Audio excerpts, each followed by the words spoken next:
طلبی اور خود غرض لوگوں سے دور رہیں، کیونکہ اپنا کام پورا ہونے کے بعد وہ آپ کو پہچاننے سے بھی انکار کر دیں گے۔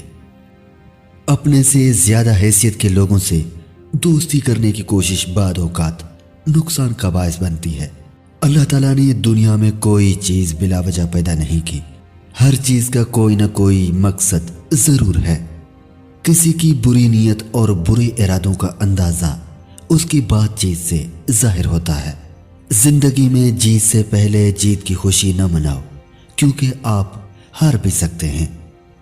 ظالم کے ظلم کا بہادری سے مقابلہ کریں، اس کے خلاف آواز اٹھائیں، کیونکہ خاموشی کا مطلب ظلم برداشت کرنا ہے، جس سے ظالم طاقتور ہوتا ہے اور پورے معاشرے کی تباہی کا باعث بنتا ہے۔ آپ کتنے ہی خوش اور خوبصورت کیوں نہ ہو، لیکن آپ کی گفتگو کرنے کا اندازہ درست نہ ہو تو آپ نفرت کے قابل ہیں۔ جو مشکل میں آپ کی مدد کرے اس کے ساتھ عزت و احترام سے پیش آئیں۔ لالچ اور حرص کی بھوک سے انسان وہ بھی کھو دیتا ہے جو اس کے پاس پہلے سے موجود ہوتا ہے۔ بیٹیاں اپنی ماں سے بہت کچھ سیکھتی ہیں، اولاد میں ماں کی تربیت کا عکس نظر آتا ہے۔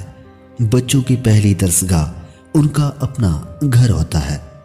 مطلب پرست لوگوں سے دور رہنا چاہیے، کیونکہ یہ آپ کی اچھے برے حالات سے فائدہ اٹھاتے ہیں اور آپ کے لیے مشکلات کھڑی کر سکتے ہیں۔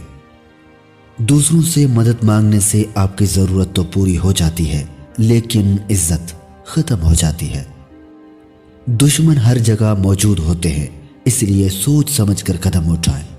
والدین کی بات مان کر آپ فائدہ مند رہتے ہیں، کیونکہ ان کی باتوں سے اللہ راضی ہوتا ہے۔ دوسروں سے امید لگانے والے نا امید ہی رہتے ہیں۔ زندگی میں ہر شخص کو محنت کرنی پڑتی ہے، لیکن جو جوانی میں بھرپور محنت کرتے ہیں انہیں بڑھاپے میں خوار نہیں ہونا پڑتا۔ خوشی اور غم میں اپنی زبان اور جذبات کو قابو میں رکھیں۔ اپنی طاقت اور حسن پر غرور کرنا بے وقوفی ہے، کیونکہ دونوں ہی کو ایک دن ختم ہو جانا ہے۔ دوست ہمیشہ سوچ سمجھ کر منتخب کریں۔ اپنا کام خود کریں، دوسروں پر چھوڑنے سے کام کبھی مکمل نہیں ہوتا۔ جھوٹ معاشرے کی سب سے بڑی خرابی ہے۔ جھوٹ بولنے والے ہمیشہ نقصان میں رہتے ہیں۔ انسان اپنے دشمنوں کو پہچانتا ہے، لیکن دوست بن کر دشمنی کرنے والوں کو پہچاننا مشکل ہوتا ہے۔ لوگوں کے جھوٹے دلاسوں پر یقین نہ کریں، کیونکہ وہ آپ کے سامنے کچھ اور پیٹھ پیچھے کچھ اور ہوتے ہیں۔ مشکل وقت میں دوسروں کی مدد کرنا سب سے بڑا جہاد ہے۔